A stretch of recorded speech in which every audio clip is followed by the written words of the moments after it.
आज या तो मिचेल स्टार्क गलत है या फिर गौतम गंभीर गलत है। अगर वो दोनों गलत नहीं हुए तो भाई हम ही गलत है, हम ही गलत है, क्योंकि वो दोनों तो गलत हो नहीं सके। मिचेल स्टार्क का कहना था कि इंडिया के पास इतनी इतना ज़्यादा टैलेंट है कि वो एक टाइम पे 3 टीमें बना सकती है, तीनों फॉर्मेट की 3 टीमें बना सकती है, T20 की भी, ODI की भी और टेस्ट की भी। और एक ही टाइम पे ये तीनों टीमें जो हैं जाके अलग अलग जगह पे खेलेंगे भी और खेल के साथ साथ जीत के आएंगे। ये कहना था मिचेल स्टार्क का, ये कहना था मिचेल स्टार्क का। और जो वो टीमें आज खेल रही हैं, टेस्ट की टीमें खेल रही है इंडिया की, वो भाई बाकायदे बनाई हुई टीमें हैं। उसमें इंडिया का बेस्ट बेस्ट जितना मतलब बेस्ट ऑप्शन हो सकता था वो है। लेकिन आज खेल ऐसे रहते हैं कि भाई ऐसा लग रहा था कि सामने प्रोफेशनल टीम खेल रही है और ये कोई छोटे छोटे बच्चे आ गए। यार विकेट नहीं आ रहा है ठीक है, लेकिन कोशिश तो करो भाई, तुम कोशिश तो करो, दिखाओ एटलीस्ट ग्राउंड में दिखो तो सही कि तुम कोशिश कर रहे हो, बस विकेट नहीं आ रहे। भाई ना तो उनसे विकेट ले पा रहे हैं, ना तो उनसे विकेट मिल रही है, और ना ही ये आपका रन रोक रहे हैं। भाई ना तो रन रोक पा रहे हैं, ना तो विकेट ले पा रहे हैं, बस चुपचाप मार के खड़े हुए हैं। ऐसा लग रहा है कि बस ग्राउंड पे कोई इंडियन प्लेयर नहीं है, बस उनका एक पुतला खड़ा हुआ है। भाई कोई मूवमेंट नहीं, कोई मूवमेंट नहीं। भाई प्रोफेशनल रहो, प्रोफेशनल की तरह खेलो, ठीक है रन बनता है। क्यों इसी टेस्ट सीरीज में इंडिया ने भी तो 600 बनाया था, 600 से ऊपर रन बनाए थे। तो क्या उसमें इंग्लैंड बिल्कुल ऐसे सुस्त हो गए थे? नहीं सुस्त हुए थे ना। लेकिन यहाँ पे भाई वो सब 350 ही बनाए थे, 350 ही जैसे ही लीड उन लोग खत्म किए भाई। उसी टाइम क्या, उससे पहले ही आज दिन का जब शुरुआत हुआ, उसी टाइम से इंडिया की तरफ से कोई दिखा ही नहीं ऐसा जिसके पास एनर्जी हो। भाई सब शांत, कोई एनर्जी दिखी नहीं, कोई एग्रेशन नहीं। बस लॉर्ड्स के मैदान में वो एग्रेशन दिखाएं, उसके बाद इंग्लैंड ने उस एग्रेशन का बदला लिया, बस उसके बाद से भाई डर हो गया। उसके बाद से भाई डर गए, डर ऐसा कि भाई वो एग्रेशन अब छोड़ो, एग्रेशन तो छोड़ो, सामने वाले की आंखों में भाई आग तक नहीं दिखा पा रहा है। और ये क्या बात है, जो रूट भाई बैटिंग कर रहा है, मोहम्मद सिराज ने बॉलिंग की। उस टाइम पे शायद जो रूट अंठानवे अंठानवे पे था, जो रूट उस टाइम पे 98 पे था, और आपका मोहम्मद सिराज भाई बॉलिंग कर रहा था। सिराज भाई ने पूरा ओवर निकाल दिया, पूरा ओवर बहुत अच्छा किया, इतना अच्छा किया कि भाई जो रूट भी बोल के गया वेल बॉल्ड। अब वो बोल के गया है कि वेल बॉल्ड, तो क्या खुश हो जाना चाहिए? वही पे भाई खुश हो जा रहा है। कमेंटेटर तो इतना खुश हो गए, इतना खुश हो गए कि भाई कह रहे हैं कि ना जाने क्या हो गया। भाई विकेट मिलने पे ना खुश होंगे? तो बस बोल दिया सामने वाला बॉल वेल बॉल्ड। भाई वेल बॉल्ड बोलने से इसका मतलब ये नहीं है कि हमने अच्छी बॉलिंग की, इसका मतलब ये हुआ कि सामने वाला आपका मजाक उड़ा रहा है। बताओ, वो बोल के जा रहा है वेल बॉल्ड, और यहाँ पे कमेंटेटर में खुशियों की लहर है।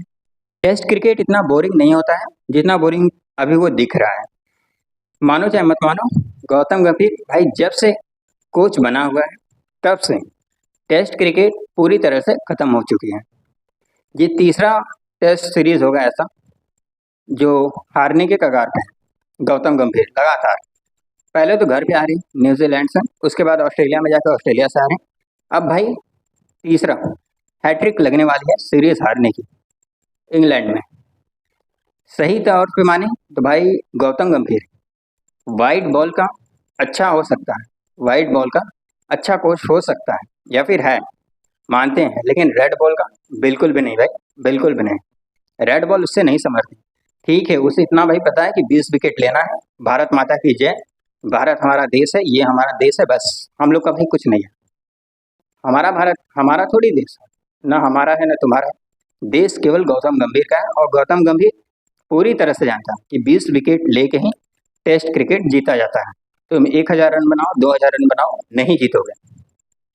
ये भाई गौतम गंभीर का कहना होता है।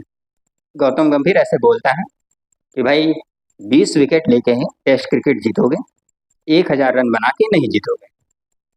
लेकिन जब प्लेइंग 11 देखोगे, जब गौतम गंभीर की प्लेइंग 11 देखोगे, तो भाई पता चलेगा कि जो टीम बनी है वो टीम है 1000 रन बनाने वाली, ना कि 20 विकेट लेने वाली। अब तुम बताओ ना यार, सामने 20 विकेट लेना है, तो इस टाइम पे स्क्वाड में कौन सा ऐसा प्लेयर है, खासतौर से प्लेइंग 11 में कौन सा ऐसा बॉलर है जो जिस पे ज़्यादा भरोसा है? जसप्रीत बुमराह, केवल एक अकेला जसप्रीत बुमराह। भाई जसप्रीत बुमराह को भी विकेट केवल एक ही मिला है और टोटल 26-27 ओवर भाई किया है, उसके बाद जाके एक विकेट केवल मिला है और विकेट मिला ही नहीं। और मान लो ऐसा थोड़ी है कि भाई वो मशीन है कि डेली विकेट मिल जाए, डेली नहीं मिलेगा, वही इस सीरीज में हो रहा है। भाई विकेट मिला है, केवल एक ही विकेट मिला है। उसके अलावा कौन बॉलर है जो भरोसा देता है कि नहीं हाँ जीत जाएंगे? मोहम्मद सिराज। भाई मोहम्मद सिराज भी 5 ही ओवर फेंकेगा, 6 ओवर फेंकेगा, 7 ओवर फेंकेगा। अब लगातार तो पूरा ओवर नहीं फेंकेगा। तीसरे नंबर पे कौन है? भाई नया अंशुल कंबोज। भाई नए को लाए, जिसके पास आपके स्क्वाड में है लेफ्ट आर्म पेसर अर्शदीप को भाई मौका ही नहीं मिल रहा। स्क्वाड में केवल केवल ऑलराउंडर भरे जा रहे हैं और ऑलराउंडर के नाम पे भाई बॉलिंग ऑलराउंडर है आपका शार्दुल ठाकुर, बॉलिंग ऑलराउंडर है, लेकिन उससे पूरी बॉलिंग नहीं करा रहा है। जो बैटिंग ऑलराउंडर था नीतीश रेड्डी, उससे भाई बॉलिंग करा रहे हैं। कल जब स्टंप हुआ था तो उस टाइम पे इंग्लैंड 133 रनों से पीछे थी और आज जब स्टंप हुआ है तो इंग्लैंड जो है भाई 183 रनों से आगे है, 183 रनों से आगे है। और साथ में अभी पूरी विकेट गिरे भी नहीं है, 7 विकेट गिरे हैं। कल स्टंप के बाद ओली पॉप भाई 20 रन पे था और आज 71 रन बना के गए। हालांकि इसका तो खैर एक कैच भी ड्रॉप हुआ है ध्रुव जुरैल से, अंशुल कंबोज की बॉलिंग पे भाई एक कैच ड्रॉप भी हुआ था, लेकिन 71 रन बनाए भाई। इसका विकेट सही टाइम पे, सही तो नहीं लेकिन हाँ फिर भी सही टाइम पे आ गया था। वॉशिंगटन सुंदर ने लिया भाई, वो वॉशिंगटन सुंदर ने लिया है जिसको पहला ओवर फेंकने के लिए कम से कम भाई 68 ओवर लगे। 68 ओवर बाद उसको पहला ओवर मिला है और वो जाके भाई विकेट ले लिया है ओली पॉप का, जो 71 रन बनाया और 71 रन भी बना तो भाई काफ़ी डिसेंट, बहुत अच्छा खेल रहा था, 71 रन बनाए। उसके बाद भाई हैरी ब्रूक, वो भाई काफ़ी मेहनत नहीं करने दिया, बिल्कुल भी मेहनत नहीं करने दिया। वो आया भाई अपनी तरफ से पूरी कोशिश किया कि विकेट फेंक के चले जाए और वैसा ही किया। हैरी ब्रूक अपनी टेस्ट करियर में भाई ये पहली बार ऐसा काम किया है, आगे बढ़ के गया खेलने और विकेट दे के चला गया वॉशिंगटन सुंदर को भी। वही वॉशिंगटन सुंदर भाई जिसको ओवर नहीं दिया जाता, जिस पे विश्वास नहीं था।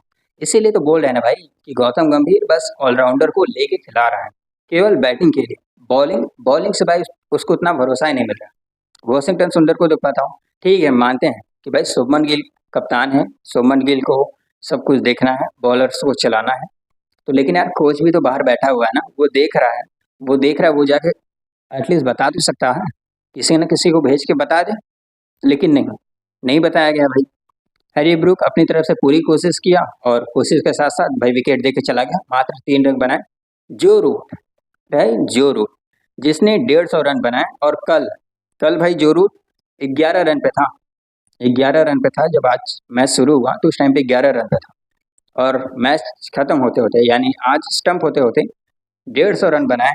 जडेजा ने विकेट लिया है और ये जो 150 रन बने हैं ये केवल एक वॉशिंगटन सुंदर की या फिर कह सकते हो जसप्रीत बुमराह की या शुभमन गिल की, भाई इन तीनों की मिस फील्डिंग की वजह से हुआ है, वरना ये रन आउट लगभग 29 या 30 रनों पे ही हो गया था, वहीं पे ये रन आउट हो जाता, लेकिन नहीं हुआ। वहाँ पे भाई जडेजा मारने वाला था। अब जडेजा का भी यही है ना भाई कि जडेजा के पास जब जाता है बॉल तो बस यही रहता है कि नहीं वो थ्रो मारेगा।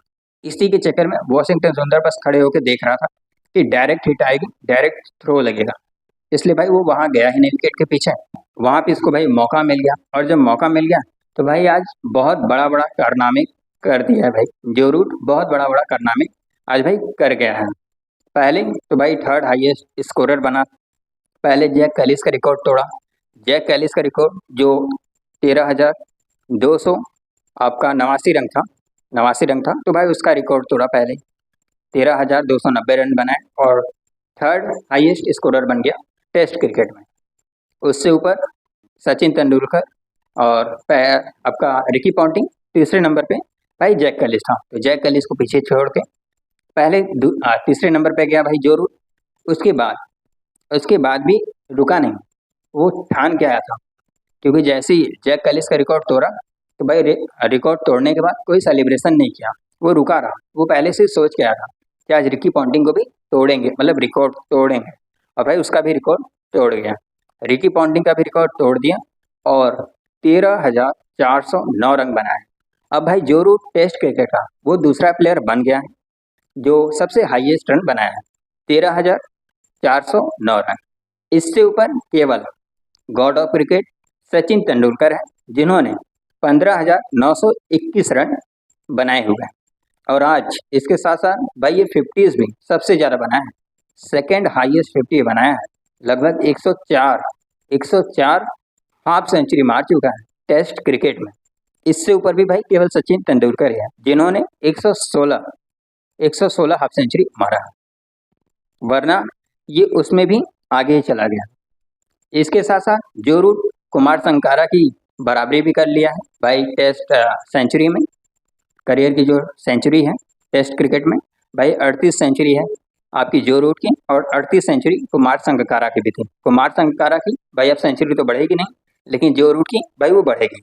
और इसके साथ साथ भाई एक टीम के खिलाफ सबसे ज़्यादा जो सेंचुरी मारा है तो भाई वो जो रूट है, इंडिया के खिलाफ 12 सेंचुरी मारा है, इंडिया के खिलाफ 12 सेंचुरी।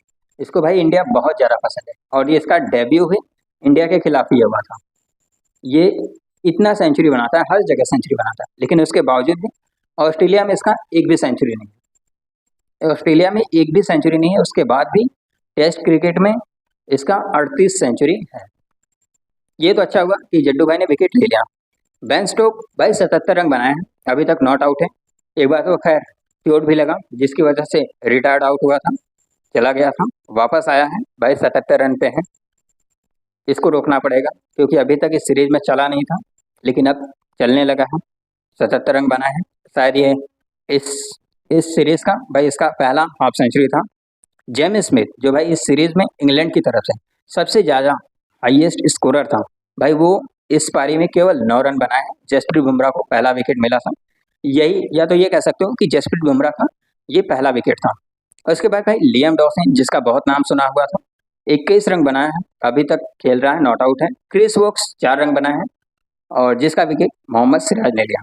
यानी मोहम्मद सिराज, बुमराह, इन दोनों को एक एक विकेट मिला है, वो भी केवल जेमी स्मिथ का और क्रिस वोक्स का। तो भाई यही देखो ना कि जो हमारे स्पिनर हैं, हमारे स्पिनर से मिल के 52 ओवर फेंके हैं, 52 ओवर में 4 विकेट लिए हैं। और जो हमारे पेसर्स हैं वो 86 ओवर फेंके हैं, और जिसमें केवल 3 विकेट लिए हैं। उसके बाद भी स्पिनर्स पे विश्वास नहीं है, स्पिनर्स को बॉलिंग नहीं कराया जा रहा, केवल कराया जा रहा है भाई पेसर्स पे। तो जब इतना समझ में नहीं आ रहा है कि जब इतना पेसर्स पे शुभमन गिल को भरोसा है, तो भाई प्रॉपर पेसर्स को क्यों नहीं रख रहे हैं? तीसरे नंबर पे नए नए बॉलर को क्यों ला रहे हो? तीसरे नंबर पे भाई किसी अच्छे बॉलर को लाओ, चौथे नंबर पे किसी अच्छे बॉलर को लाओ, वॉशिंगटन सुंदर को रख दो, वहाँ उसकी जगह पे भाई अर्शदीप को रख लो, या फिर हर्षित राणा को रख लो, आकाशदीप को रख लो, किसी को रख लो, लेकिन एक प्रॉपर बॉलर तो रखो, कि ताकि अगर हारी भी तो ये कहे कि हाँ यार हमारे पास सब कुछ था, उसके बाद भी हार गए। अब बॉलिंग पे भी बात कर लें कि उस पर भी क्या हुआ है।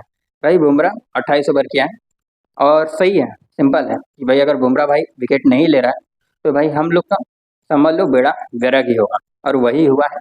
28 ओवर जसप्रीत बुमराह ने किया है, 95 रन दिए हैं, एक विकेट साथ में मिला है, वो भी जेम्स स्मिथ का एक विकेट वहीं मिला है। सबसे जो बड़ी बात थी, या ये कह सकते हो जो डर का बात था, वो यही था भाई जब जसप्रीत बुमराह टी से पहले भाई बॉलिंग नहीं कर रहा था, पैर को पकड़ लिया था, या फिर ये कह सकते हो कि इंजरी हो गई थी थोड़ी बहुत। लेकिन हाँ, ये तो अच्छा है कि वापस बॉलिंग की। अंशुल कंबोज 18 ओवर किए हैं, 89 रन दिए हैं, एक विकेट। भाई 18 ओवर केवल किए हैं अंशुल कंबोज। मोहम्मद सिराज 26 ओवर 113 रन, एक विकेट। सही से कहें तो भाई मोहम्मद सिराज ने जिस तरह से भाई बॉलिंग कर रहा है, जिस तरह से बॉलिंग की है, या फिर जिस तरह से उसकी एनर्जी है, भाई उसको कम से कम 3 या 4 विकेट तो मिलना ही मिलना चाहिए। लेकिन नहीं, ये केवल एक ही विकेट है, लेकिन इसकी जगह पे 4 विकेट होना चाहिए था, लेकिन नहीं हुआ। एक अकेला मोहम्मद सिराज ही है, एक अकेला मोहम्मद सिराज है जो देख के लग रहा है कि हाँ भाई वो लड़ने के लिए तैयार है, उसको चाहे जब भी लाओ, चाहे वो अपना 28वां ओवर कर रहा हो या 26वां ओवर कर रहा हो या 25वां ओवर कर रहा हो, भाई वो सेम एनर्जी के साथ कर रहा है। और जो दूसरे हैं वो तो मत पूछो। शार्दुल ठाकुर भाई 11 ओवर किए हैं, 55 रन दिए हैं, विकेट कोई नहीं। ये हैं बॉलिंग ऑलराउंडर, इनको ऑलराउंडर के तौर पे खिलाया गया है, लेकिन भाई बॉलिंग केवल 11 ओवर कराएगी। वही जब भाई नीतीश रेड्डी कर रहा था तो भाई उससे बॉलिंग ज़्यादा करा रहे थे, बैटिंग पे भरोसा नहीं था, बैटिंग पे नीचे ही नीचे ला रहे थे उसको। जडेजा भाई 33 ओवर किए हैं, 117 रन पड़ा है, 2 विकेट। वॉशिंगटन सुंदर 19 रन भाई किया है, 57 रन, 2 विकेट। और इसको तो खैर ऐसा लग रहा था भाई मिलेगा भी नहीं, यहाँ तक कि कैमरामैन भी, इंग्लिश कमेंटेटर भी, सब के सब भाई कहते कहते थक गए कि भाई वॉशिंगटन सुंदर को लाओ, वॉशिंगटन सुंदर को लाओ। लेकिन नहीं, उसको लाते लाते कम से कम 68 ओवर करा दिया। 68 ओवर बाद लाया, यानी कम से कम मान लो 9-10 ओवर के बाद नहीं बॉल। बताओ भाई उसको बॉलिंग ही नहीं दी। इंग्लैंड 186 रनों से आगे है, अभी भी 3 विकेट हाथ में है। अब यहाँ से तो भाई इंडिया का जीतना मुश्किल है, क्योंकि जिस तरह से खेले हैं लग नहीं रहा कि इंडिया जीतेगी। अब ड्रॉ ही एक अकेला ऐसा है कि भाई हाँ ड्रॉ के लिए जा सकते हैं, लेकिन ड्रॉ करने के लिए जाएं तो भाई वहाँ पे भी मैच हारी है। चलो मिलते हैं भाई इसी होप में कि कुछ ना कुछ होगा, कोई ना कोई आएगा ऊपर से बैट्समैन, हम लोगों की तरफ से, इंडिया की तरफ से कोई ना कोई ऊपर से आएगा बैट्समैन जो अच्छा करेगा। चलो देखते हैं कौन आता है।